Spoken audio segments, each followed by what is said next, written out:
ঘুমানোর আগে 7 বার যদি এই দোয়াটি আপনি পড়তে পারেন, আপনার মনের সব আশা আল্লাহ কবুল করে দিবেন। সব আশা আপনার কবুল হয়ে যাবে ইনশাআল্লাহ। এটি আপনি আপনার পরিবার মানুষকে শেয়ার করবেন।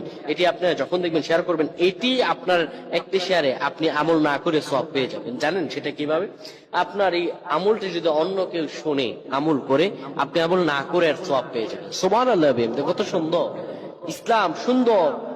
আপনি আমল মানুষের কাছে ছড়িয়ে দিবেন, মানুষের কাছে আমলগুলো শেয়ার করবেন, আল্লাহ তাআলা আপনাকে ফজিলত দান করে দিবে। প্রিয় ভাইরা আমার, অনেকে মনের মধ্যে অনেক আশা, অনেক ব্যথা, অনেক চিন্তা, অনেক চেতনা, কি করব?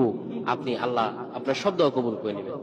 প্রিয় ভাইরা আমার, ঘুমানোর আগে যদি কোনো ব্যক্তি পড়তে পারে,